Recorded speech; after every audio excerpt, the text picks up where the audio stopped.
Welcome to Basketball. I'm Figueroa, the only podcast breaking down everything happening with the Lakers, Clippers, and Sparks.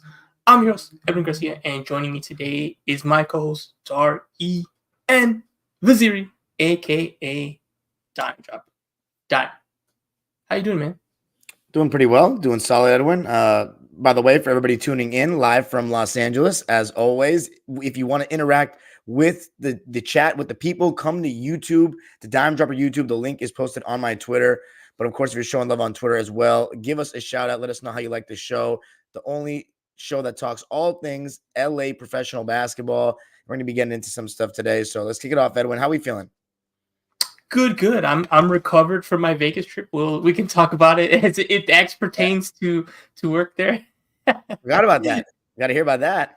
Yeah, no, for sure. I'm here to answer your questions, man. Whatever you want to know. So I'm back. I'm recuperated. I'm activated, ready to go. I've watched all the games. Not as much the Clippers summer league. We can talk about that when we get there. But Dime, it's also only streaming on your Twitter because they've made it now a premium feature. Simulcasting live broadcast, which I found out the hard way when they're like, "Hey, you can't do that, buddy." And I'm like, "All right, Elon, I guess I can't do it." But we're live on yours and we're live on YouTube as usual, so that's there. So feeling good. I think we should probably just jump into the games first, and then maybe before Lakers Rockets, I'll leave it up to you. We can either talk about my experience being a summer league right then, or we'll wait till the end, or however you want to do it. But let's just jump into the Wednesday games first. That's where we're going to start. Last Wednesday, Lakers versus Heat, because that was still the Cali Classic, and then we'll go into Team USA Canada. So Lakers versus Heat, it was the final game of the California Classic. There's a lot of summer leagues. People talk about the main summer league being Vegas because it is, but there are little summer leagues that happen on the East Coast, on the West Coast. I think we just won in Utah too. So there's a few that's kind of scattered around. So this is one of kind of the appetizer before the main course. Lakers lost 80-76 against the Heat here. Again, they really struggled in summer league, kind of getting quality performances all around. And this was no different. Colin Castleton did give you 18 points. You got 20 from Dalton Connect, who's really started to kind of shine. And Bronny struggled with 3 here. Again, it's just one of those things where the team just isn't, putting together wins and putting together 4 quarters complete throughout Summer League. That's been one of the ongoing things. And a few players shine here, a few players disappoint. And ultimately, especially offensively, they've really struggled, had big moments in almost every game where they just have stretches where they just don't score. Like flat out, just can't score. Kind of ugly basketball, and that's something that's been, I think, sure you've seen on Twitter as well. Like, hey man, this team it's not just 1 or 2 guys. It's like the whole unit's just not really working. Before we get into the rest of it or the overall thoughts there, what did you think about Lakers Heat here in the Cali Classic as they wrap it up there?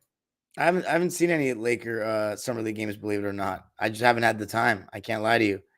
Okay, no, I'm good. Glad. Don't lie. Okay, I'll take care of it there. Is there anyone you want to hear about specifically? Bronny, Connect, Castleton from Miami versus Lakers before we move on?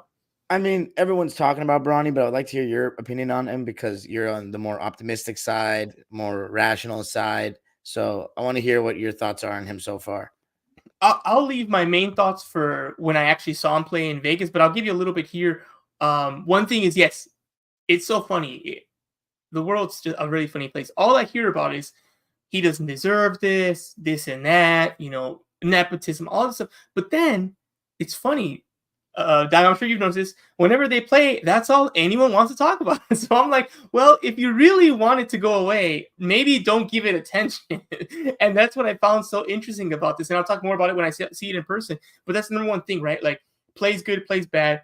He's the number one topic of conversation, even though even if you think he deserves to be drafted 55th, we can agree that the 55th pick should get 55th pick attention. And he's not. I challenge anyone watching. Number 1 pick, what's their name? Exactly. Number 8 pick, what's their name?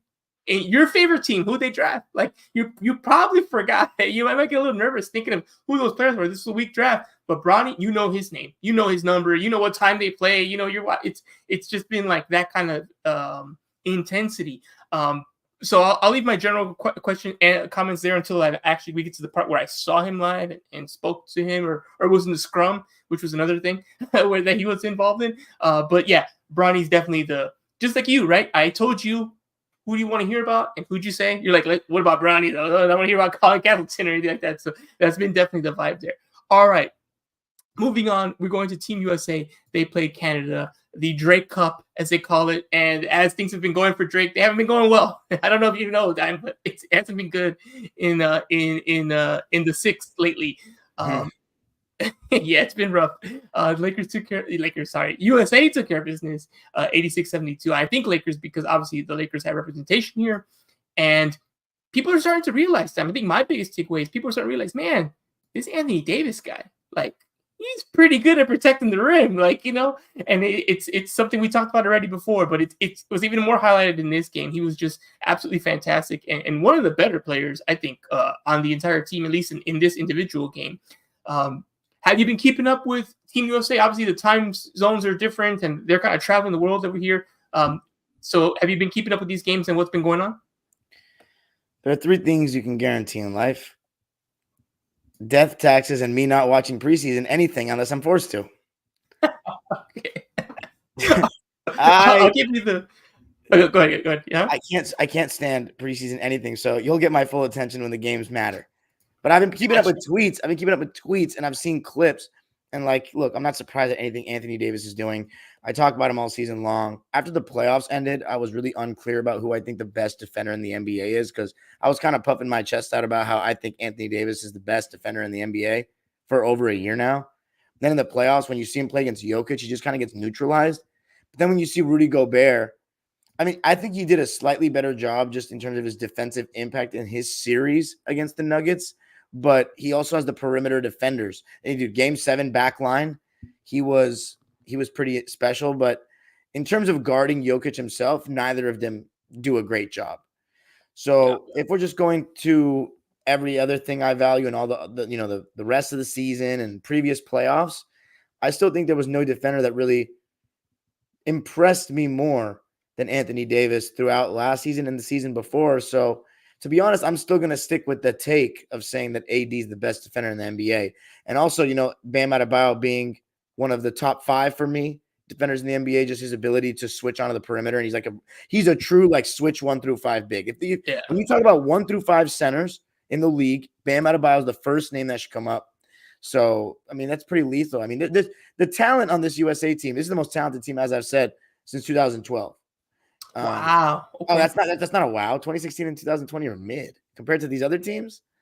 Yeah, you're right. I'm hearing people say after today's game, they think it might be the best ever if they keep up with this, which I still think's like we're a little too soon for that. But I understand. And the thing that's so cool about this, it's kind of like the opposite of an all-star game. They're playing for real, as you can imagine, Dime. They're not like, showboating or no defense. No, they're playing these games like this is high-level hoops. Like, you're in for a treat when you do get to watch them. They're playing this straight up, like, rotations, closing out, fighting for starting spots. Like, it's a straight up team. And that's what makes this team so scary, is that, they're activated. They're fully aware. We cannot lose this. This is important. It's the last hurrah for a lot of these guys. They know it. They'll be out of the league. They won't be playing in the Olympics next time. And they're playing with that seriousness. You're seeing that from LeBron. You're seeing that from Steph. I think Curry, it's not Curry. I think AD might have another one if he wants it. But, I mean, as great as LeBron and Curry is, I don't think they'll be around playing basketball probably in 4 years in the NBA. And if they are, they definitely won't be putting in the time to do this again, on the very last stretches of their career. I can't imagine 44-year-old LeBron's going to say, yeah, let me spend the summer, even if he's still in the NBA, which I don't think he will be. I can't imagine him agreeing to this again. So this is it right here. And they're treating it as such, and they're taking care of business. So it's been fun to watch. It's been good to watch. And I'll leave some of the criticisms I have of what's been going on with Team USA for a little bit later, because we have a few more games to talk about. All right. So now, Thursday, no hoops in terms of any teams or anything, because everyone was heading to Vegas, myself included. So, Dime, I'm going to leave it to you here, dealer's choice. Do you want me to just talk about my overall experience?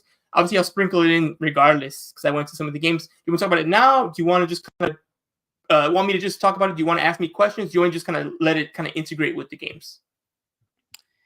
I want to hear right now about your experience in Vegas. Before I do that, Edwin, I forgot. I almost forgot, I should say. We got to introduce our first ever sponsor of Basketball on Figueroa, Sports Spider. I wanted to give a brief shout out to them. They're one of our new partners.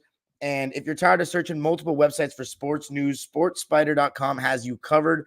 They collect like the latest articles, videos, podcasts from around the internet and kind of organize them by your favorite team. So if you go to the Clippers part, you'll see Locked On Clippers there, which is me.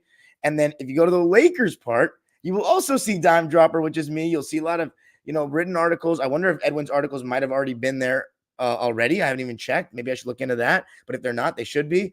And Basketball on Figueroa should be showing up there as well. So you can find all your latest Dime Dropper stuff on the Lakers tab of the website. So if you want to stay as updated as possible on your Lakers or on your Clippers, hit the link in the description that'll be on this video to check out sportspider.com. So thank you for that, for the people at Sports Spider. Now, Edwin, tell me, how was Vegas? Vegas is America's playground, and I don't know how you. So here's the thing about Vegas: you have a great time, you have a terrible time, and if you didn't have a great time and a terrible time, you didn't do it right, or you left some meat on the bone. You didn't go all out, because of course you could just go to the game, go home. But come on, who's doing that? That's not what we're here for. We're here for the whole thing, and the whole thing is a lot. I've been telling you, Dime, the last couple years, you gotta go. I'm gonna try to make sure you're forced to go next year. I don't know how I'm gonna make that happen, but you got to be there for so many reasons. One, if you're a basketball fan to the extent that you're like listening to a podcast or watching YouTube videos, like that level, right? Super nerd, you have to be there. One, all the teams are there, so it's all 30 teams. So there's plenty of hoops. The tickets are pretty reasonable. It's sit wherever you want, find your seat, and it's games all day. It's just like literally from like 1 o'clock to like 9 o'clock, and it's in two different stadiums that are right next to each other. You can literally just not even cross the street, like 100 feet. It's closer than the crypto parking lot. They're right there next to each other. So you got mad hoops, and it's so much fun. Again, the quality of the games, and again, the talent level, it's a mix, right? Some years are going to be really, really big when you have like the Wembanyamas of the world, and some years like this one, you're kind of like, okay, we'll figure it out. But it's still a good time, it's still good vibes. And for you, Dime, specifically, that's 30 teams. All the teams are there. All the journalists are there. The media people are there. Coaches, agents. It just, when you start doing the math, like everyone's here. This is the place to be. And because Vegas, even the people who normally probably wouldn't go if it was like, let's say in Delaware or something. I wouldn't go if it was in Delaware, to be honest. It's like, that's too much money, and what am I going to do there? I probably would just skip it. It's Vegas. That greases the wheel more. So that's why a lot of people go, even if they don't care about yourself. Like, well, worst case scenario, Vegas is my office for a weekend. Not bad, right? So for all those reasons, it's a good thing to be at. For me, obviously, it was an incredible experience. It was great doing the networking, talking to people a lot more candidly. As once the cameras turn off, the gloves can kind of come off. You hear a little bit more, and you get a little bit more information on how things are going at this team and with this agency and with this side, and with people can have longer conversations about things and feel like, okay, that's probably the best things. Like some of the best things you get are things that I can share with you maybe off air, but I can't share on. But it's interesting to gather that intel and kind of see what's going on. So that stuff's fun. And yeah, hung out with a bunch of friends, went to a bunch of parties, bunch of events, had some good times at the Aria, had some good times, at different clubs and stuff. There's a summer league party that happens every year. That's kind of just like the industry people there. And that was like amazing. Everything's like plenty of alcohol, plenty of food, everything's free. It's kind of crazy. And those things are fun. And then of course the games, right? I'm there covering the games. I'm there talking to Bronny. I'm there talking to Dalton. I'm trying to do like the best job I can to make sure I'm providing the best coverage possible. That is the main reason why I'm there, to do that work, right? And we always keep the main thing. But the rest of it, it was also pretty fun and pretty great. So definitely think I'll have to try to figure out how can we do a Basketball in Figueroa live from the studio. They have some studio space. They have some stuff there. I don't know. I have to do my work to see if we can partner with somebody. Say, hey, you're there, we're there. Let us do a segment there for an hour. That would be pretty dope. But yeah, it's a fun time. It's a good vibe for sure. I got to make my way over there next year, to be honest. It just didn't work out for me this summer. And yeah, I'll make sure I'm there next year. Heck yeah. All right. You heard it here first. Dime will be there. We're going to drag him out there. See, quick blackjack. Do you hit on 16 or not? That was my number one question I had for people. that's a strategy decision. No. No, yeah, I'm more on no. It's definitely a mixing. Some people are like, you gotta go brave, and I'm like, I just feel like you're at 16. You're probably gonna win that, more than you're gonna lose that. But I didn't do any gambling though. Normally I do, but I just, I had enough stuff to do with everything else. I was like, it's okay. I don't need to give Caesars an extra $100. They're gonna be all right. All right, I'll get the rest of the stories in as they relate to the games. And if you have a question you want to ask, go ahead and super chat it, and then Dime can bring it up and I can talk about it. All right, so first game, I got there, I settled in. Lakers, Rockets. Unfortunately for the Lakers, they did not win this one either. They, had a really rough time through most of Summer League when it comes to wins and losses. And this one, Dime, again, that first person experience. Like I didn't, the rest of the games I watched, at home at the Cali Classic. Vegas, I'm there. And when I'm there, oh my God, like Bronny didn't get Wemby hype, but it was just a notch under, which is crazy because Wemby's like, generational. And, Bronny, from all accounts, best case is like rotational, right? But no, they said his name, thunderous applause. He got more cheers than the Lakers when they announced the Lakers. They're like, no, you're Lakers. It was like loud. And then when they named Bronny James, it was loud. And I'm like, what the heck is going on? And they're oohing at his dunks. They're sighing when he misses. Like, it was like that kind of thing. Like, everything you're doing, it's getting microscoped. And everyone's like, Bronny, Bronny, Bronny. They're calling his name, trying to get him to turn around. That kind of hype, which is, again, is ridiculous for a second round draft pick. Like, fourth from the last, like, it's crazy. He seems to be handling it pretty well. It's something LeBron said about him. He really doesn't care. He like turns it off. And if he's acting, he's doing a great job because he seems cool. He seems like he's just like, yeah, I'm, doing my work. And like, that's it. Like, I'm not tripping about that. He doesn't look unfazed by the ups or the downs. And this one, again, was more of a down. He struggles from the field again. And he was, I believe, 3 for 14. He missed all 8 3-point shots. And I think that's the thing that is not concerning, but something to focus on. You cannot go 0 for 8, man. That's too bad. And the Lakers struggled overall. Dalton, I think, had a pretty great night, 25 points. He's really looking fantastic, Dime. Like every game, he looks a little bit better. He was comfortable from 3. He went 5 for 11 there, 9 for 18 from the field. And I think one thing I didn't hear is enough about when he got drafted was how good he is at scoring from the perimeter. You're going to like him not scoring from the perimeter, scoring from the inside. You're going to like him there. He's big, he's physical, he's strong enough to take some contact, and he's able to kind of create some contact and finish on it compared to maybe Reeves, who he would get the contact and kind of flail and stuff. I think he just literally can't. He didn't have the strength, especially his rookie year, to kind of like finish through that contact. Dalton seems like he's a bit taller, he's a bit stronger, and he can kind of handle that a little bit more and kind of make his way and kind of instill his like will in the game. Yeah, he got burned a little bit defensively. He's been getting burnt defensively. I think Reed Shepherd made this crazy move on him, made him dance and everything, and scored on him. That was kind of rough. But there's one play I think kind of shows also he has that strength offensively.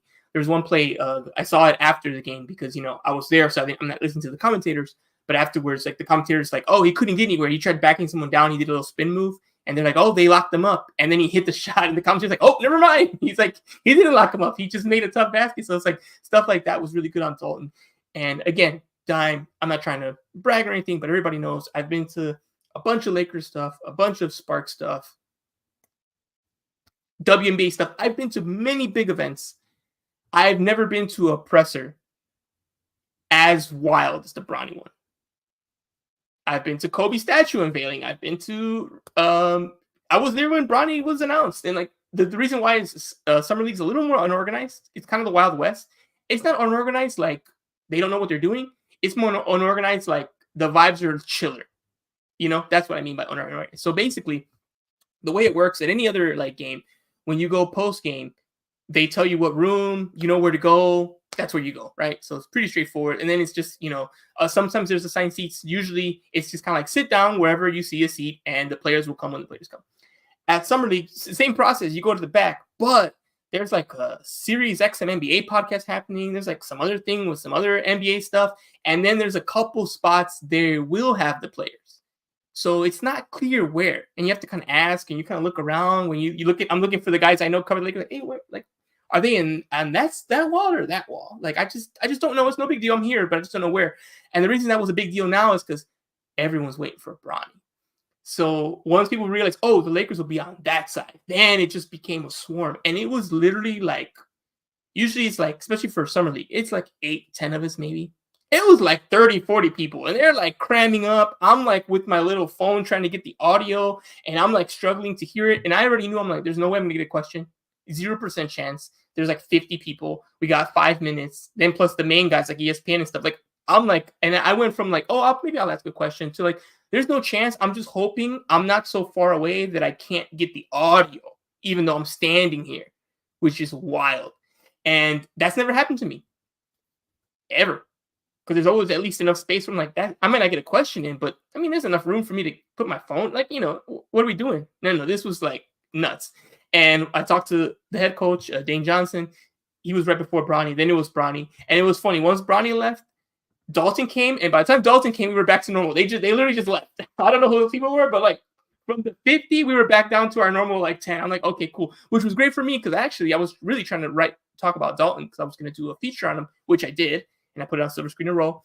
So I was like, okay, cool. Now we're back to normal. I can ask a question. There's room. It's like not like being at a freaking music festival anymore. Like it's crazy. It's crazy. They didn't even stay for Dalton. They're like, we're out of here. I'm like, great, because I can do my thing. But that's how nuts it is, Dime, with Bronny. That's the thing. It was the craziest press conference I've ever been to. And the minute he left, they did not even respect it enough to hear the next guy or just stand there. They're like, oh, we're out of here. We got our video. We're done. So that's what it's been like for this kid. And like I said, he's handled it well. But it's going to be more of this. We still got preseason. We got whatever the first game he's actually going to play is going to be on. It's not going to die down, I think, until like, you know, maybe Thanksgiving when we're like, okay, like the hoopla's dead. It's not a big deal anymore. You've gotten your little clips of him passing to his dad or whatever, and all that stuff's done. But until then, that's kind of what it's going to be like. And that was what Friday night was like for the Lakers. It was pretty crazy. Clippers played, actually. Clippers versus Nuggets. They played same day, 88-78. This one, Dime, like I talked to you off air, didn't really catch as much Clipper action there. But the Clippers took care of business, and they've actually been playing pretty good as far as the Summer League team goes. They're undefeated. We'll get into that a little bit later. But did you watch this game? What did you see from Clippers Nuggets here, Summer League edition? Who did you like? So I did hear from some people about who they really felt like has been shining for this team. Yeah, well, if you want to hear more lengthy recaps on those episodes, you can go to Locked On Clippers where I talked about it there. But Jordan Miller, our second-round pick last year out of the University of Miami, he didn't show that much in last year's Summer League.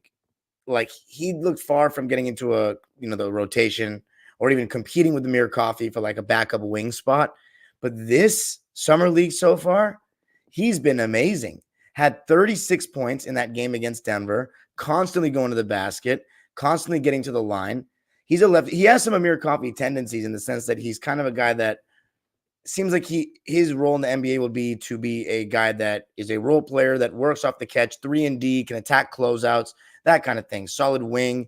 I'm going to keep paying more attention to his defense, but in terms of his attacking closeouts, going into guys' chests, being decent, finishing in transition, then also knocking down the three ball. He even had one of those no-dip threes in one of the games, Edwin. Pretty impressive. So I'm really liking Jordan Miller so far. Cam Christie, who's the guy that we picked this year, Max Christie's brother, he has a quick release, and he's not afraid to let it fly. I think the biggest challenge for Cam is going to be getting stronger and putting on that muscle because right now he's pretty thin.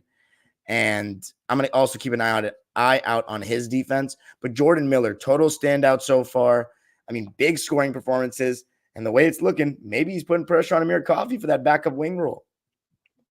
Yeah, no, that was one of the names I heard. Obviously, Cam Christie was also one of the names I heard. Good and bad, a few games better than others. Because, yeah, I was there and I was asking, hey, what's going on? I saw the Clippers guys out there, like Russo was over there.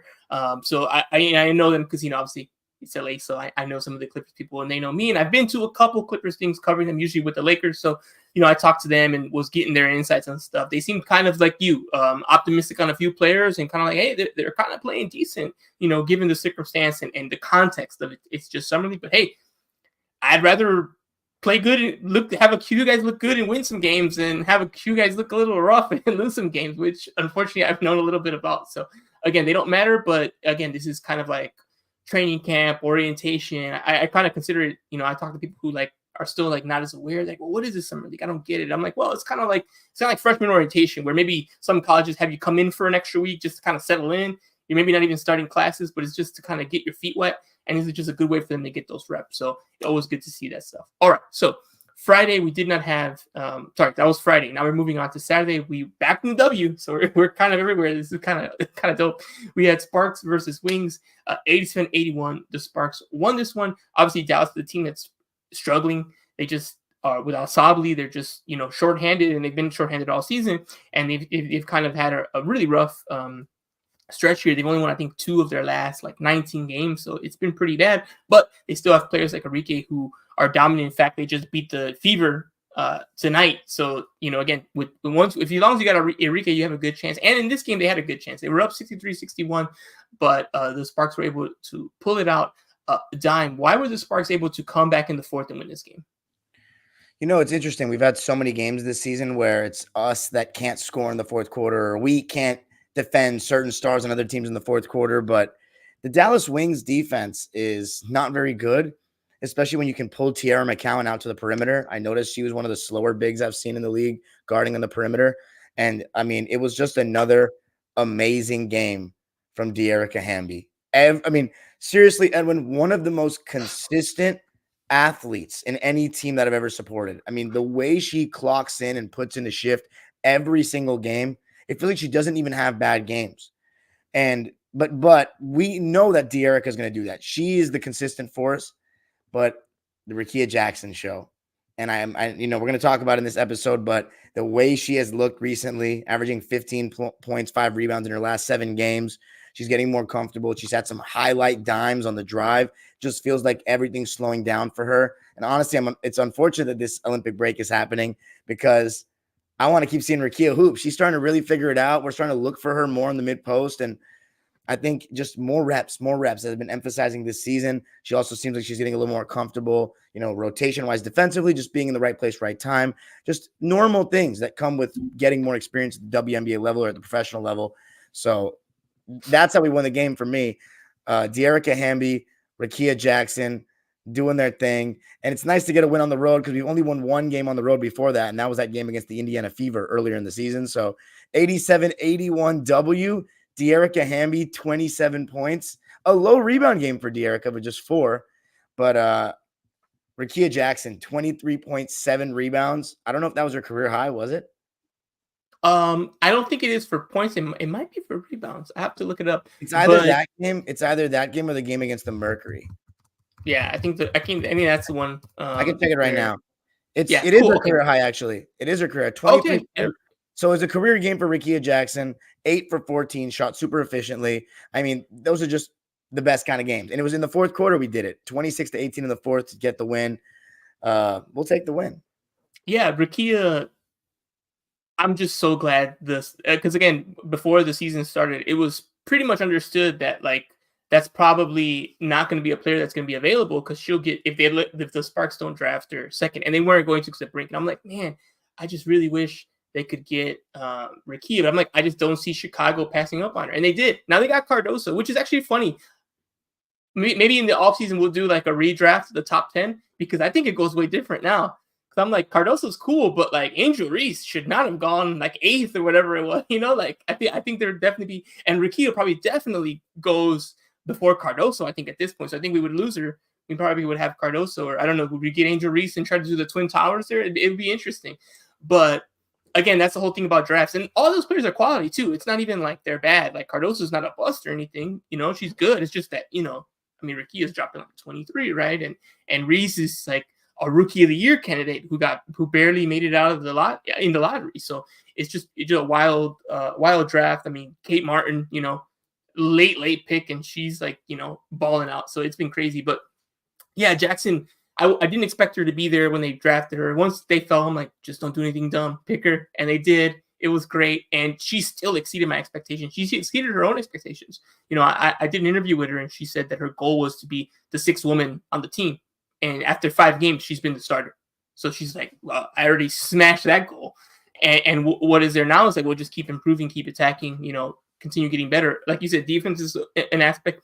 3-point shooting is definitely one. She was 0 for 3 in this game. Again, we're nitpicking, but she's been incredible. But those are the things to work on. Once you get that outside shot a little bit, once you get that defense down, oh man, we'll start seeing 35-point games. We'll start seeing that'll happen because they'll be like, oh, guess what? She went 4 for 7 from 3. She went to the line, and now she's just a monster. So when that stuff starts developing, which will take time, like you said, reps, like you said, that'll happen. And she's working on them. I see her almost every time she's out there practicing. She's still working on those threes and focusing on it. She's trying to hit X amount in a row, and she knows there's a weakness. And if you don't at least become good enough to be guarded, that's how they start clogging the paint, and the counters start happening. So she'll get there, but she's been incredible. And yeah, the negative of the break is that it throws off the rhythm. But I think it's also gonna be a positive because usually this is around the time that the rookies hit that rookie wall in the W. It's around mid-July where they start to just get tired and it's like, oh man, another 4 games this week. Like I'm getting a little like I'm not getting my legs back. They start getting dead legs. The shooting goes down. Now she'll have a month off. She's not involved in any of the Team USA stuff, so she can rest, relax, and come back raring to go. While the players who played, 3x3 and the Olympics, they're going to be like, man, what break? We didn't get a break. We just kept going. So that it might be a positive, even though it also might, potentially throw off her rhythm there. But that's a good win. It's been tough getting wins, but they got one. We got to give a shout out to, though, that was awesome in this game, has been really, really solid for us since coming back. Azura Stevens, her ability to stretch the floor has been such a breath of fresh air for a team that, we don't really have that many 3-point shooters. And with the struggles that Kia Nurse has been going through, like major struggles shooting the ball, not having Lexi, and not having Cam, who stretches the floor for us as well. It's really a breath of fresh air to have Azura be able to stretch the floor. And she's been very, very accurate. And this game was no different. 16 points, 8 rebounds, 4 assists, 4 steals, 3 blocks on 6 for 10 shooting and 4 for 4 from 3. That seemed like a fake stat line for a second. Like, oh my God. So shout out to Azura. Stevens is interesting because for a few years I thought, man, she's underrated. If she's in the right spot, I think she could be like really, really good. And then last year was the first year that she kind of disappointed me. She got into Kurt Miller's system, and I felt like should have been doing more. Like, I don't know. It wasn't the numbers that I thought she would produce. And now this year, she's starting to produce the numbers that, at least early. It's been like 4 games. So, I don't want to call it like, oh, it's been fixed. But now I'm like, this is what I thought you could be. A double-digit scorer, flirting with double-digit rebounds. Like, this is what I thought you could be. 16, 17, 18, 19 points. 10, 8, 7 rebounds. Like, that's what I thought you could be. And most of her career, she's been more like 11 and 6, good, but just not giving that juice. If she's giving this, oh man, that's going to be great. And I'm glad that she got a few games in before the break to at least kind of test her body, make sure she's good. For her, the break's definitely good then because she got the reps. Hopefully she feels like she's in a good spot. And now, hey, an extra month off, great. And then we can go for that final stretch, which is still going to be like about 16 games or so. So it's not nothing. It's going to be a lot of the season. So yeah, good shout out there for Stevens. She's been playing some of her best ball as a spark, and I'm hoping this is what she could be. Because I thought before, like 2 years ago, this is what I thought we were getting when she joined the team. So we'll see. All right, heading back to Vegas. My Saturday night was incredible. I'll say that at Vegas. So so good that I didn't make it in time. I wanted to watch the Clippers game live, but that game's at 1:00, and I just couldn't get my body to be ready for the 1:00. So I did end up going to the summer league, and there was no Laker games on that Sunday, but I went there, kind of just worked. I treated the Thomas and Mack Center like my office, and I just sat in the back, and I also watched some games, talked to some people, and I did some work, but I wasn't really like covering the game, and I had to write an article about said game. I was just doing Lakers coverage and kind of seeing what was going on. I met up with Rel from Who Spaces. Shout out to Rel. I saw her at the Pelicans, I think it was a Trailblazers game. I watched some of that game, then I hopped over. I hate watched the Warriors Bulls game at the end. That's right, I'm hate watching it from Summer League, which is a very sick thing to do. And I wanted to do the same thing for the Clippers, but it was just too early. I could not get hydrated enough to make it in time.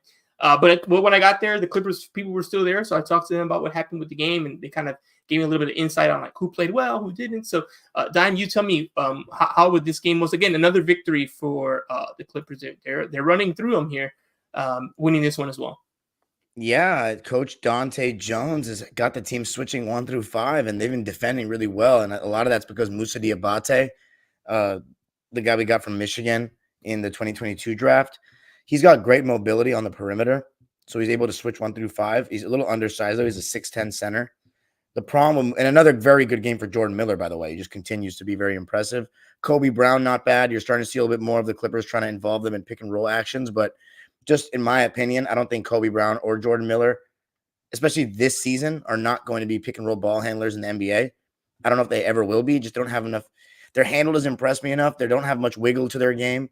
A little stiff. But I will say Jordan Miller's a good athlete. Kobe Brown's very strong. He has very good instincts. But again, I think the biggest thing for Jordan Miller and Kobe Brown, if they want to actually threaten potentially breaking into the Clippers rotation, is how consistent are you going to be knocking down open shots?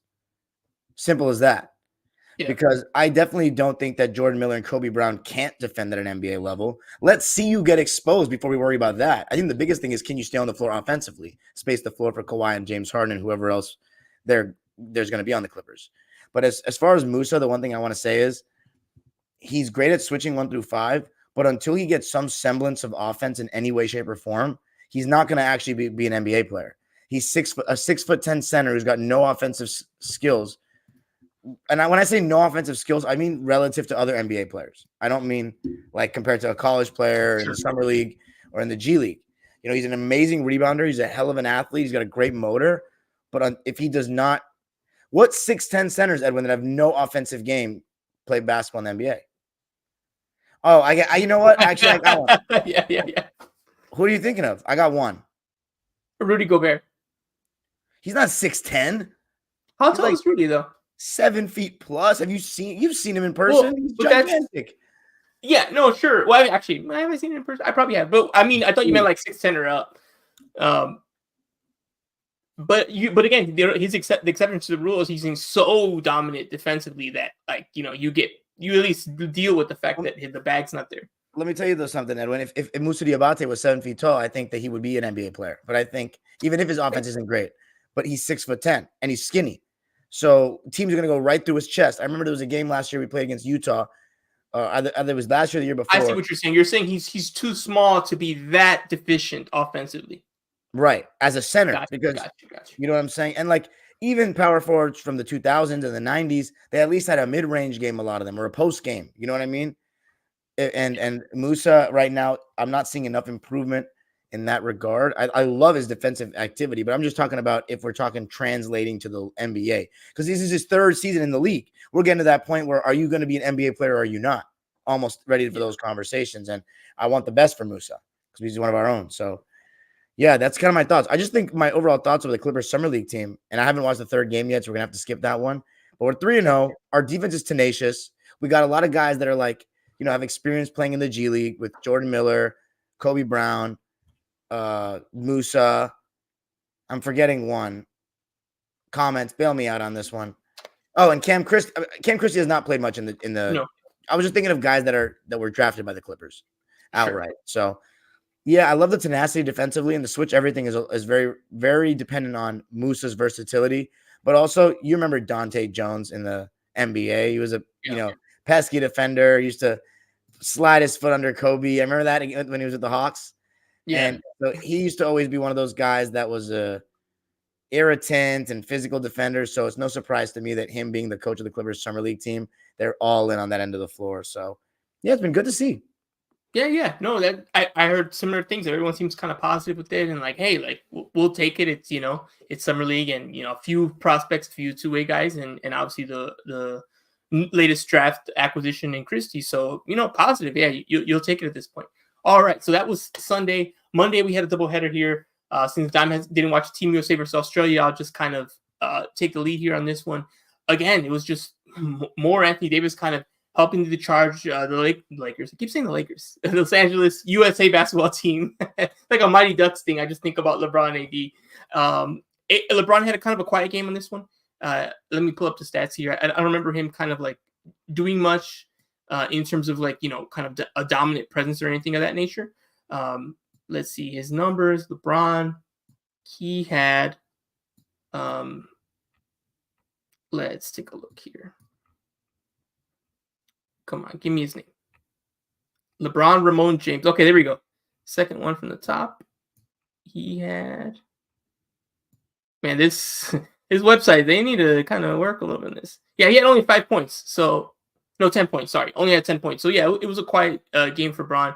But again, the thing that's frustrating, Dime, is that we're seeing AD and Bam just like dominate, but we're still seeing Embiid starting, and he's looked really bad. He's getting bullied on defense. He's falling on the ground. They're not calling anything. He's open for threes. He's missing. He was 2 for 5 here, so it wasn't too bad. But and it's just been like, there's a lot of Embiid slander. We know some people who are on there, and I've never been on that bus because I thought it was ridiculous. But again, now that I watch him and I need him to produce, I'm like, bro, what are you doing? Like, what is going on? So I don't know. I'm hearing excuses. Oh, his knees. Now I'm like, okay, I don't know. All I know, he's out there falling and scoring like 4 points, and like the team's struggling, and then he leaves, and the team gets way better. Like, that's all I know. I don't know about his knee or whatever. He was asked about his knee today, and he's kind of like, no, I'm fine. Yeah, he says the same thing he always says. I'm working it out. I'm getting there, and I'm like, I don't know, man. I don't know. So we haven't talked too much about Joel Embiid here because obviously it's a Lakers-Clippers pod, so it only comes up like when we general near the playoffs and when we actually have that matchup. What are your overall thoughts on Embiid? Are you high on him? Are you low on him? Share with us your kind of feelings about Joel Embiid here as you kind of grin menacingly here. Joel Embiid, man, I've talked about him a lot on Dime Dropper over the years. I'm a big fan, first off, of any foreign player because my parents are immigrant, so like I just always wish him the best, especially West African players because I loved West African soccer players. Didier Drogba, my favorite Chelsea player. I loved Cameroon's team. You don't understand how big I was rooting for Cameroon against your Mexican team in 2014 World Cup. I was rooting for them hard, man. I loved Samuel Eto'o. So I was always been a guy that's rooted for Embiid. And I love his skill set. I mean, it's obvious that we've never quite seen someone as big as Embiid move the way that he does. He's got legit guard skills, but what makes him great to me is that he's also got big skills. The problem with Embiid to me is 3 things, actually. 1, health, the biggest problem. Consistently, since he's been in the league, remember, he missed his first 2 years. It's really amazing that after he missed the first 2 years, he's ended up getting to the point where he's won an MVP, where he's averaged 30 points season in, season out. Like, that's amazing to me because we were having conversations that he was going to be the next Greg Oden at one point. I think he's a special player, but he's still very injury prone. And every single season in the postseason, it feels like Embiid is hurt, but he's still giving enough to play. But whenever he plays badly, Sixers fans will say he was injured. And when he plays well, it's a win-win situation for him. But people like ourselves that take into account that, look, whether or not he's injured or he's not, let's say he is. Availability is important. Health is important. If it's a consistent issue, that's just something you have to take into account when evaluating who Joel Embiid is as a basketball player, right? Like Joel Embiid, when he plays in the regular season, way better than Jason Tatum. By all metrics and by eye test, he's better than Jason Tatum. But Tatum outplays him in the playoffs, and he's more healthy consistently. So I would probably rather have Tatum on my team. I would rather have Tatum on my team, especially now that he's won a championship. The health concerns me. The second issue with Embiid, too much falling in love with being a guard for me. He gets pushed out of the paint a little, not pushed out of the paint, but like when someone's meeting with a little bit of physicality, he'll just catch the ball way too high for me, even higher than Anthony Davis does. And Anthony Davis has more true guard skill for me. And there's like handle, his wiggle is like a couple inches shorter, Embiid's wider. But I think Embiid is so deadly when he really plays in the post more. He doesn't love it because I think he likes to counter the double team by shooting over the top. But then he becomes just a big guard, a big 7-footer that shoots. And like, to me, that doesn't make you an all-time great. Like, that makes you very, very good. But that doesn't put you in the conversation with certain centers that you have the talent to be in conversations with. Al Horford, for example, locks you down like in the playoffs. Like, that's unacceptable to me. If you watch some of those games against the Atlanta Hawks and against the Heat in Game 6 when he came back from that injury, it's a lot of settling. It's not battling for position. It's catching the ball 10 to 15 feet away from the basket and playing face-up ball when you're 7'2" with that much strength. I'm not a huge fan of that. And then the last thing, his foul baiting, which again in the playoffs hurts him. And I'm very curious to see how he's going to handle the FIBA rules because they're not as lenient with that nonsense. Yeah, So he hasn't been handling it well. He's been moral, like falling and they don't call it. And then he's like, I'm like, moral of the story, I like Embiid. I haven't given up on him being the potential number one option on a championship team, but I think it goes beyond the health. I think he legitimately settles too much for jumpers in the big moments. I think that he falls too in love with playing like a guard. I think when you look at Jokic and he actually has to play one-on-one basketball, he doesn't settle for face-up nonsense. He literally will back you down. He backs down Anthony Davis, for God's sake. So Embiid doesn't really have excuses for me. That's my major thing with Embiid. So, I'm going to be on hate watch aggressively this year with the Sixers, and it has nothing to do with Embiid. But I do think he's a special player, and I wish him the best after Paul George's tenure with the Sixers ends. Okay.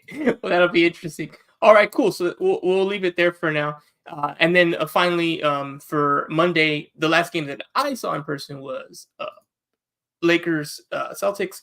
Dime, Vegas is really like a 2-3 day city. Like any longer than that, it starts to really like destroy you, and you start to hate yourself for being there, hate that you're there. It turns. That Saturday was great. Sunday, a little less great. I was a little beat up. By Monday, I'm like, I just want to go home. I just want to be in my bed and just be home, and just that's all I want to do. But I couldn't do that. They decided to put the Lakers on the Monday game, the last game at 7. So it was this weird torture. I'm like, oh my God, all right, let's do this thing. Again, it was balls. So I still liked it and all that other stuff. I was like, I just want to be home. Like, I just want to, I don't want to be here anymore. Take me out the group chat. I'm out of here. So that's what it was like. Final day in Vegas. I'm like, get me the heck out of here. It was really hot too. And yeah, again, it's all go. It's all gas, no brakes when you're there. From the events and the parties and the networking and the work and everything, it just becomes a whirlwind. So I was pretty done, but the Lakers were not. Lakers, Celtics, and it was rough, man. Like, especially early on with the Lakers, they lost ultimately 88-74, but especially in the beginning, it just felt like they were getting dominated on the boards. They couldn't score anything. Especially that second quarter, they were outscored 31-17, and it was, I think, very frustrating. And I think the biggest takeaways here before we go into the final Lakers game, at least that we're going to talk about today, which is the Wednesday game, I think the thing is that Dalton was great still, 19 points, 7 for 21, so not as efficient, but, he's been playing good. I think Colin disappointed, and Maxwell Lewis, like we talked about it as well with Summer League, it doesn't matter, but when it does matter is a couple things. One, you want your top picks, especially if they're like lottery type picks, to kind of play well, show that they, the spark and why you drafted them. And you want the 2-year guys to really look good. Because if you don't look good after 2 years, that's a problem. This is a lot of fringe NBA guys, a lot of late draft guys, older guys who aren't in the league, but they're in the G League a lot. You should be dominating in your second year. And Maxwell Lewis is not. He's shown signs of dominating. Like the first game, he scored like the first 4 points. He had a dunk, then he had a nice shot. It's like, oh, okay, there you go. That's what I want to see. And then it went away. And this game, I think, was a perfect Maxwell Lewis game. He started off hot. He was like 4 for 7 from the field, had 13 points, and we're like, oh, okay. Like he might end up with like 25 tonight. And he didn't score again. He went 0 for 5. He didn't play much in the fourth quarter because he was so bad in the third quarter. When the Lakers went on like a little bit of a late rally in the fourth, he was not on the floor. Didn't come back. He didn't touch the floor again. And one thing that was striking was I asked the Lakers coach Dane Johnson about it, and he kind of like let me get the full quote here. But I think what worried me about the quote was the issue for me was that he talked a lot about effort, and he talked a lot about like desire. And to me, that's not a good thing. You don't want to hear that about a young guy. So here, let me pull up the full quote. Here it is. Getting my journalism here going. Okay, quote. He's still learning as well. Young player. Oh, wait, hold on. Here's the beginning quote. Here's the quote. Quote, consistency with him on both ends of the court. Just consistent effort, knowing what's going on offensively and defensively. He has the tools. He's going to have ups and downs, but just having that consistency throughout his offense and defense. He's still learning as well. Young player needs that rep. He needs those more reps as well. So just kind of pushing through that. And to me, end quote. And to me, the problem with that is just I don't want to hear about effort and desire and like knowing of the game. It kind of I don't think the coach was trying to like bash him, but it's kind of like we're talking about effort and like just knowing what's going on. Like I kind of wanted the struggle to be more on execution. And I talked to Dane Johnson, who knows Maxwell Lewis a lot because he's the South Bay Lakers coach and he coached Maxwell a lot last year in South Bay. And I did a story on Maxwell Lewis last year. So I went back and I read the quote. I can't find it now because it takes too much work, but it was kind of similar, Dime. And I'm like, uh-oh. I'm like, you kind of mentioned effort and desire 8 months ago. And 8 months later, we're still talking about effort and desire. So that's my concern. Obviously, I'm rooting for these guys just like you. I want them to do well. But I'm like, man, it's not, the production's not there. I'm hearing a lot about effort and desire and know where you need to be. And yes, you're still young. Yes, you could turn it around. But it's starting to look more like wishful thinking than a most likely outcome. So we'll see what happens with Maxwell Lewis. That was probably something that concerned me the most with the game. Obviously, the results don't matter as much. But it was kind of like no one really looked great except Connect. Which, hey, that's good because that's your guy. But they might only have one. And Bronny, again, had a rough game, 1 for 5. I think he airballed a corner 3, and the crowd just let him have it, which was rough. He didn't talk to the media, not because he didn't want to, but just, they only made a few people available. And they've made him available for the most part. So this game, they didn't. The last game, they made him available. He didn't play that great there either, so I don't think he was, like, ducking anything or anything. But he just didn't talk. I think we had coaches we normally do. And then we had Armel, who's the French player, and I think we also had Dalton. Yeah, I did talk to Dalton again. He made himself available for that game as well. But Don, do you have any questions or comments before we move on? Yeah, I mean Max Lewis, dude. I think I should give an update on him because I spoke very strongly about him when you drafted him. I got to see him play like almost half of his home games at Pepperdine the second year. Look, man, I really was like cautious about the way I spoke because I love Pepperdine. I work for the school sometimes, but I never saw too much of the hype with Max outside of a prospect. I think he, as everyone says, right, it's been the same conversation since Pepperdine. He has the physical tools, he's got the body, he's got the athleticism, but he doesn't really have a self-creating bag. All he had even in college, he didn't. All he had was a right to left crossover and a little step back after. He only scored like in games that he had big scoring games, almost always just overpowering guys that just weren't as athletic as him or as big as him. And that's not going to be the case in the NBA at all. And I doubt it's the case in the G. He has moments of defensive, like great stuff because his length, his size, but it's those moments, lack of concentration or fouling and getting emotional, completely taking himself out of games constantly happen for Pepperdine. And it's funny because the saddest thing for me was we had an NBA prospect, the guy that started out late lottery, right? He dropped to second round by the end of the season. His stock dropped that much. We lost so many games that were close to more experienced teams. You wouldn't even tell if you were in the gym that one team had an NBA player on it. And that just shows you like a lot of this prospect and drafting is on potential. It's not about what you're doing right there.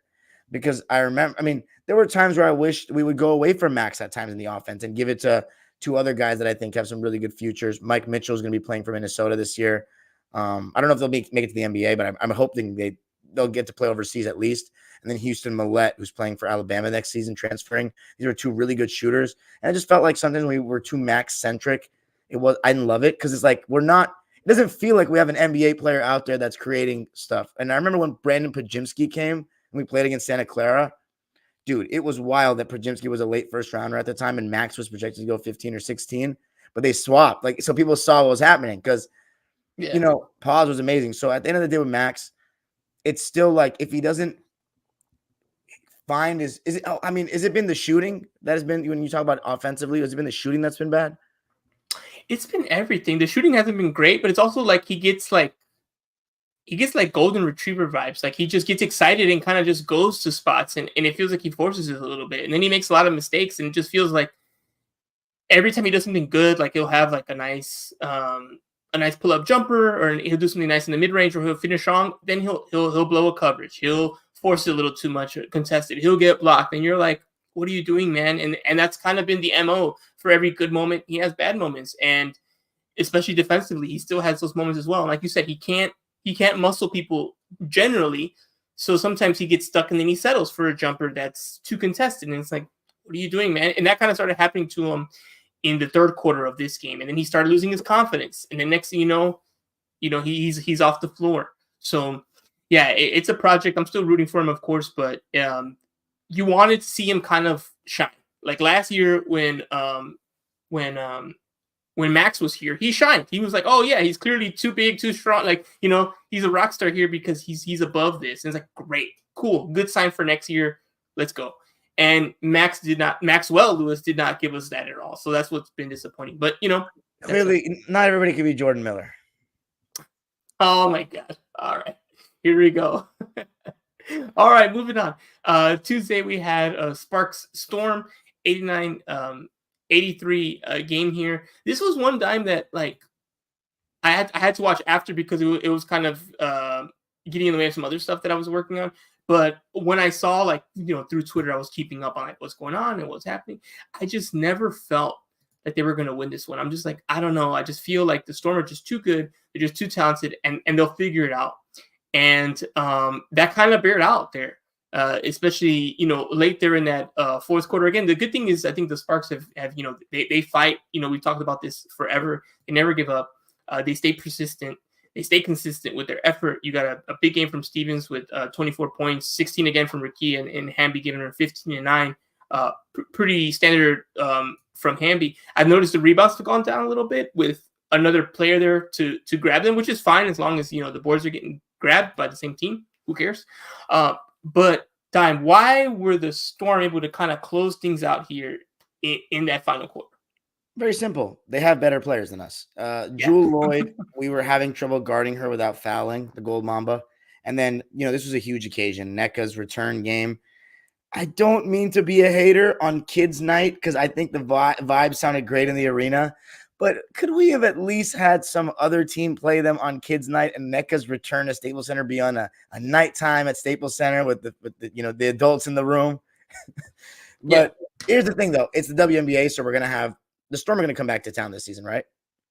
I believe so. I'll do a quick check for that. So that maybe she can get that kind of heroes welcome. It's funny because with the growing popularity of the league, you hear so many different sides on like different stuff. People who've been around forever, people who haven't, people who are like, hey, what the heck is even Kids Night, right? And like all that kind of stuff. So, I like 2 years ago, I was kind of pro Kids Night. I'm like, hey, it fills the stadium, and it's a way to grow the game.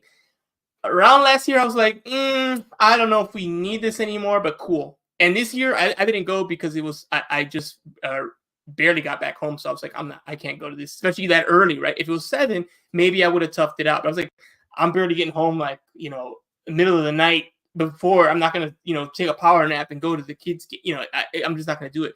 But this was the first year where I'm definitely like, no, this needs to end. This needs to stop. Cool, the kids got to watch. Like we're done. Like cut.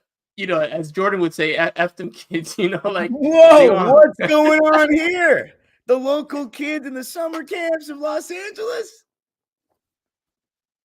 If I'll tell you this. If the NBA is willing to do it, then we'll match them. But other than that, we don't. It's too much, man. It's too early, and the crowd's a little crazy, and like I just think I'm good on it. I want a regular, like you said, I want a regular 5 p.m., 7 p.m. game. Let's end the camp day. And you know what? When this $2 billion thing comes in, they're not going to be giving kids free tickets right now. It's going to be dead anyway. I give it like 2 more years tops. This camp thing. Have you seen the new reported prices of these things? It's going up, man. Yeah, but I mean, the camp. I mean, it sounded pretty lively in there. It is lively. They're a fun bunch, but I'm like, it's too early for me. That's the main thing. It's like 12. I agree with the too early. I'm totally with that, but it's one game in the season. All right, you're pro camp. I'm anti camp. Let us know in the comments if you care about the kids watching. Dude, it's all about the kids, man. You want to put them on early. Hearing them scream defense and singing songs was great stuff. I just wish it wasn't NECA's return game. Feel you. Well, wait. If we're not going to stop talking about the game, though, before mentioning the reason why we were even close. And that was, one of my favorite players, Ray Burrell, having Yes. a game from 3. And the way it's looking, I'm not saying this is going to happen. I got no source or anything, but Kia Nurse better pick it up because Ray Burrell, she makes a case to potentially start on the wing to me in the starting lineup because I don't think Kia Nurse is the best. She can do more pick and roll stuff than Ray, but maybe give Ray more reps. Who knows? But Kia Nurse to me, more of a movement shooter. Ray's shooting better from 3 right now in the last couple of games. Even though I don't have the stats in front of me, I guarantee I'm right. And then No, yeah, you're right. defensively, Kia Nurse, though, she gets after it on defense. And best of luck to Kia in the Olympics for Canada. But Ray Burrell gets after it on defense. And I'll tell you what, some LeBron fans say when he does the tomahawk slam or the FU3, it makes them feel some type of way. The Blake Griffin poster dunks used to make us feel some type of way. Kobe Bryant's game winners used to make you feel some type of way. But I don't know if there's many things I like more than one of those emphatic Ray Burrell blocks when she just sends it out of bounds. I love it. So she's just got a lot of energy to her. You know what I'm saying? A lot of energy, a lot of athleticism that's needed. But yeah, as you mentioned earlier, Azura Stevens, De'Erica Hamby, they kept us in the game. And it's just unfortunate, Laisha Clarendon had some missed layups late in the game. Rakia didn't have the most efficient game, but as I said with Rakia, I'm just pro her getting the shots up. I don't care if she's inefficient. 16 points, 6 rebounds, 4 assists. She's had some really nice passes lately, as I mentioned earlier. 6 for 17. I mean, it is what it is. Again, she is learning, and she needs to be aggressive. We don't have that many players that are going to be like, giving her space to work, really. We have a pretty congested offense. We don't have that many great spacers. We don't have stars around her or anything like that. So it's all a process for her. I'm just about her getting more and more shots up. So yeah, I'm happy with the way she ended going into the break. But yeah, good stuff from Ray Burrell. Sparks 6 and 18. I mean, any final thoughts on them? I mean, 6 and 18 through 24. It's been rough, but we expect it to be rough. Cam's been injured. Yeah, like you said, well, this is the end of the Sparks games for the rest of this week, and then for a little while as we go into the All-Star and Olympic break. But yeah, I wrote I wrote a big article on like every player and like talked about it. Ray Burrell, like you said, she's a player that since the beginning of the season, I was talking to other reporters and I'm like, she needs more time. And the pushback I always got is, well, who would you put her in front of? And they're like, you're not going to put her in front of this player. You're not putting her in front of this player. And then hierarchies and all this other stuff. And I'm like, I just feel like you got to find it. Like, you got to figure it out. And, again, with injuries, with older players not performing like Nurse, like you've mentioned, maybe now an opportunity is opened up. It's like, hey, you've seen the other players. She can't do worse. Like, go ahead and put her in. And they've put her in more. She's got more active. She's played better. And yeah, I'm happy with it too. I've been asking for that since the beginning of the year, and I'm finally getting some Ray Burrell minutes, which is great. And she's shining in them. So it's like, okay, cool. I'd like to see more Zaya Cook minutes, but I just want to see more of what she's got, more so than like I believe in it. It's more like, well, let's just kick the tires. Let me see what's happening there. But that hasn't happened either. So we'll see with the second half of the season coming up, and players like Nurse and Laisha not playing so well. Maybe Cook will get a look as well. Well, here's the thing about Zaya. When Zaya gets in the game, though, she has to give Coach Miller a case to play her more. She's not making shots. Like every time she comes in, I'm being patient as well. And I see all the Gamecock fans that want more Zaya minutes. I see her come in and she gets shots off. Like, she clearly has juice off the bounce and stuff like that. But it feels like I don't remember the last time she has made a shot. She's shooting 29.5% from the field and 26 from 3. So it's been a struggle. That's my only comment on Zaya. No, yeah, you're right. Like, she hasn't really like had a 16-point, 5 for 7, 7 assists. Like, you're right. She hasn't really done. She gets them off, but she's not executing on them. And Miller has huge demands from his guards. Like, he's really on them because they run so much the offense and the point of attack defense. He's like, you gotta be like, you can't afford to make the kind of mistakes that maybe a 4 and a 5 can make. You really have to be on it. So he was like that with McDonald early on. He kind of had a short leash on her because she was making mistakes. Just because it's the beginning of the season. She's kind of trying to implement herself. First year with Kurt, I noticed that with him, and now he's kind of got more trust in her, gives him more run. That's kind of been something she's worked through. With Cook, that's still something that is, like you said, she has to kind of prove it, or Miller just has to say, you know what? I'm gonna give you 15 minutes this game, and if you bomb me, we're gonna take some chances. All right, cool. We had Clippers Bucks next here on Tuesday, 112, 97 victory again, 3-0. So we don't know. Well, we do know one of the Clippers games, but after that, they might actually y'all might actually get a title here. Dime, there might be a chance. There might be a chance. There might be a chance. I don't know what y'all. I'm not sure what the Lakers did. Besides, like, I'm sure they put the trophy like in a case somewhere. Obviously, we're not gonna put up a summer league banner, but you might do something to celebrate it. Put it like right now what they do in Las Vegas, which maybe it'd be cool if they did this at Intuit Dome during this whole tournament and stuff. They do have the trophy on display, just like the 200 level something. It's just like across from something else. If the Clippers win this thing, they start the Intuit era with a trophy. I think it might be cool if you just put it like, next to like, Wetzel's Pretzel or something across from it and be like, hey, it's there all the time. Take a picture with it. Let's do it. So, Don, we're definitely putting it a little bit ahead. But if the Clippers win the whole thing, how do you think they should commemorate or celebrate winning a Summer League title? By having a good time in Vegas, and then that's it. The players in the Summer League can have a good time in Vegas, and that's it. The Clippers shouldn't. What are we going to do? You don't want to put it on display? I mean, they have to have a trophy room or something, right? Like, no. Summer League, come on. All right. Well, there you go. So Dime does not want to put the trophy on display. I think putting it on display would be fun. I'm not saying, interrupt opening night or anything like that. But, I don't know. Media day, you put it there on media day. Like, this is a standard. We're going to bring trophies back. Sounds like an opportunity to get memed. It definitely, I'm definitely setting you up a little bit. All right, cool. So anyway, besides the jokes, how'd they play though?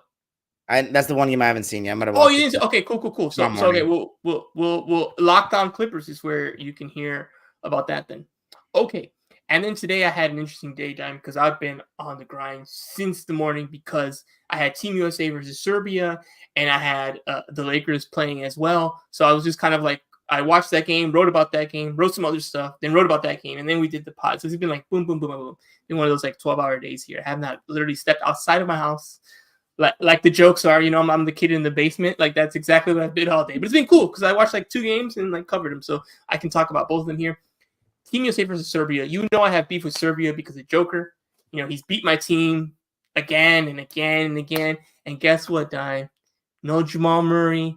No Michael Porter Jr. to bail you out. No KCP. None of that. It's just you and your Serbian buddies. And when it's just you and them, oh, man, I know why you like horse racing, because that's where you can win, because you can't win here, buddy. It didn't happen. USA took care of business. Really dominant game, 105-79. They never let up. The first minutes were kind of the most interesting. It was a little bit close. And again, Dime is just Embiid was bad. Like Joker was scoring on him. He was like dominating on him. Embiid couldn't do anything on him. And it was like, dude, what are you doing? I think for a few minutes it was like a 10-9 game or something. And it was like, come on, man. And then of course, midway through the game, the first quarter, Kerr makes like the big like hockey-like subs. He brings the whole second unit in. You got AD and Bam, and things all of a sudden changed. AD's blocking shots. He's hitting his free throws. Bam hit a couple corner threes. Next thing you know, USA took care of controlled the game, and they won the game. They kind of cruised to victory. So I was like, yeah. And then they asked Kerr about this post game. I'm starting to think these Curry fans might have they might have been right this whole time, because I'm like, dude, get Embiid off this team, man. He's not looked good in any of the games. None of them. In every game, he looks like the worst big the Team USA has, and every game he's been the worst big Team USA has had. The worst big. I was very specific. The worst big. Yeah. No one would say Embiid's outplayed Bam or AD. No one.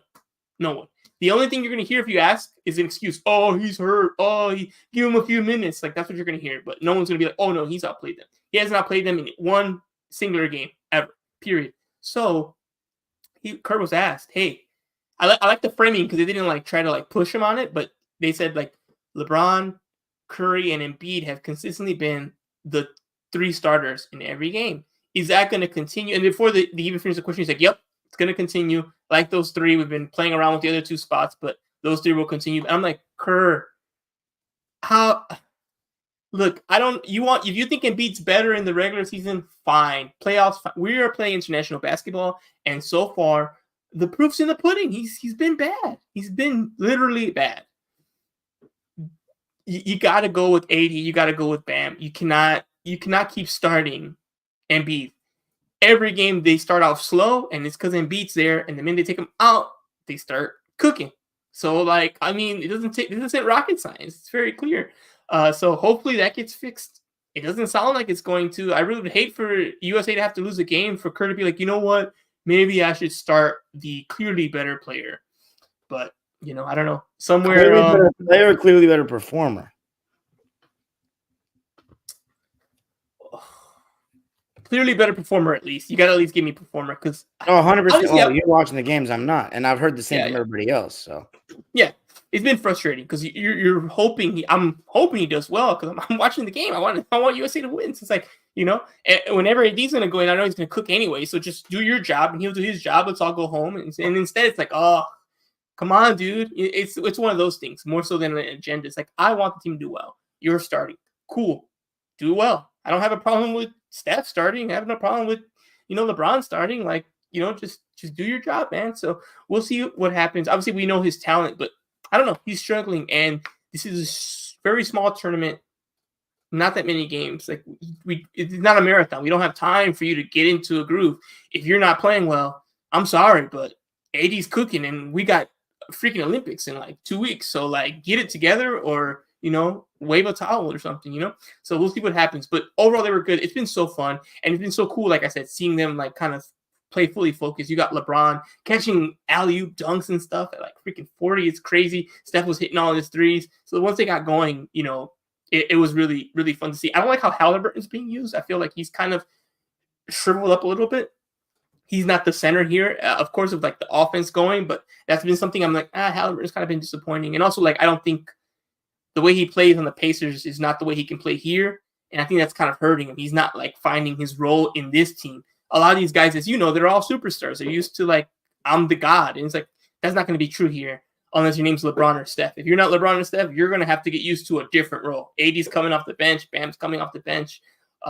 Even Embiid, he's not like taking the ball at the top of the key as much, so he's got to like set more screens and, more on the block and stuff. And again, he had Joker on him, and he's going to have Joker on him again. I believe they're in the same bracket in the Olympics. So, we'll see. But they did win the game. They looked good. And my main concern is just let's change that starting lineup, Kerr. Stop trying to sabotage Steph Curry forever. No, I'm just kidding, of course. But, give Steph some help. He's got all the help now. Come on, man. What are you doing? Okay, so after that, we had Lakers versus Hawks. Finally dime. It took 2 tournaments, I think like 5 games, but the Lakers won. They only had to play those sorry-ass Hawks to do it, but they won. They took care of business. They beat the Hawks by 1 point, 87-86.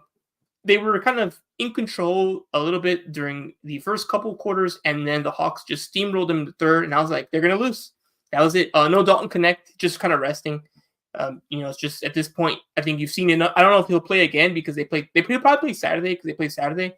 That game was just announced today, by the way. But they have another game tomorrow, Thursday. So maybe they're resting him kind of the back-to-backs not to play him. Or maybe they're just like, look, we saw what we needed to. You're great. This is Summer League. Like, you've played enough. I'm not sure. They haven't really like given us information on that. So I'll be curious to see if he plays Thursday and if he plays on Saturday when they have their next game. But the Lakers took care of business. And the main thing was, again, it was kind of just good to see them finally get a win because they've just lost everything. Blake Hinson had a really good game. He's on a 2-way with the Lakers, so it's good to see one of the 2-way guys kind of shine. Bronny looked much better. He had his best game. I think he had like 12 points at the end of the game, and he had like 9 early, so he got active. Again, his defense as well. His defense is good. Like, he's there.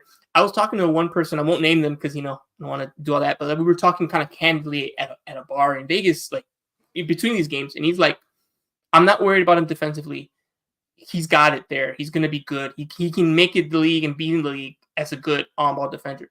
He said the main thing is with his offense, he just needs a couple of shots he can consistently go to so you get the positive of his defense because he can do that offensively. So that's like the main thing. I was like, oh, that's a good way of putting it. Like, he needs to work on those offensive parts. So that way it's not like, okay, you're a good defender, but it's not enough, man. You're getting killed. You can't do anything offensively. The spacing's horrible, and we gotta bench you because it's not enough. So I see like an Avery Bradley type of role. That kind of thing can happen if he can just score enough and be enough of a threat there to have him come off the bench and be like a backup point guard at some point. Be like, yeah, okay, cool. You're gonna play some good on ball defense, score a couple baskets, make some passes. That's it. Not in this game, but another one. He deflected a lob dunk really well. He was at first guarding. He was kind of caught in the middle, and he gambled and he won. He just jumped up in the air and he tipped it. I'm like, okay, that's pretty good. So again, he's got a good feel for the game, and this was the first time the offense kind of also was more involved. He hit his first three. He was like 0 for 12 or something in 3-pointers before this. He hit his first three. That was good, and ultimately the Lakers won. It was funny because Maxwell Lewis did have a foul late that almost cost them, but they were under the bonus, so it was fine. But it reminded me of what you just said. I'm like, he did have that, and he was trying not to. He even put his hands back, but he kept hip bumping them, and the ref called it. I'm like, come on, Maxwell Lewis, you're going to cost us the freaking game. But it didn't cost them the game. They won. Not much else to say there. The number 2 pick for the Hawks didn't play either, so it looks like there's a little bit of resting some guys there. Okay, it's enough. We're almost near the end here. The Lakers play again, but like I said, they have 2 games because they just announced the Saturday game, which I'm guessing kind of made them mad because they probably want to go home as well. Like they kind of gotten their work in here. It is what it is, but they'll be playing until Saturday. So, all right. Why don't we go ahead and jump into the games for this week and wrap it up here because we're kind of late. We have games literally starting on Thursday. We have Lakers, Cavs again, back-to-backs in Summer League is also crazy. It's like, come on, we can't have that. What are we doing? But we have them. They play 6 p.m. on ESPN, Dime, Lakers, Cavs, Summer League. Who you got? Have the Cavs won a couple games in Summer League? I think they have one. Yeah. All right. I'll take the Cavs. All right. I'll go Lakers. And then we have, this is a big one for y'all. Clippers, Jazz, NBA TV. Who you got here? Clippers staying undefeated. I like our Summer League team. Yeah, I'm going, you know what? I'm going Clippers too. Why not slander the Jazz a little bit more? And I think if you win that, there's like point totals and all that, but you'll probably qualify for the semifinal, which is on, I believe, is it on Saturday? Or it's on Sunday, I believe. Yeah, it's on Sunday and the championship's on Monday. So it's a back-to-back for the title. So that'll be interesting. Like I said, let's see what happens. So, and like I said, the Lakers will also have one more game. They have the Saturday game. But before we get to that, we have Team USA versus South Sudan. Same day, same time. Well, not same time, but same day earlier in the day at 12. Fox Sports 1. Again, this is also a team they're playing in their bracket. So it's interesting, some of these exhibition games, you're going to play them when it matters in the Olympics. So USA, South Sudan, who you got, Time? Of course, USA. Yeah, me too. I think this will be an easy one. I'm hoping we see a lineup change at some point, but we'll see. And then we have Lakers Bulls. That was just added today, 4 o'clock NBA TV. Dime, who you got? Lakers Bulls. I'll go with the Lakers. Why not? Okay, fantastic. And then we'll probably do, Monday we have Team USA. I think it's their final tune-up against Germany, 12 o'clock. Dime, you going with USA here? Yeah, but that'll be closer. Yeah. They have Germany has some ballers, as you know. So that'll be interesting. And we might have, we'll see. We don't know. TBD on the Clippers. They might have a semifinal game, and they might have a final for us to talk about. So we'll have to, monitor that as we see where they are in the rankings. And if they win out here, then I think they'll probably make it. And then we'll see if they win some high stakes games. It'll be interesting. It'll be fun. So that'll be what we talk about either on Monday or Tuesday for the next podcast. All right. So that's going to conclude it here. That's the end of episode 35 of Basketball on Figueroa. I'm Edwin Garcia. That was / is Darian Waziri, a.k.a. Time Dropper. And we out.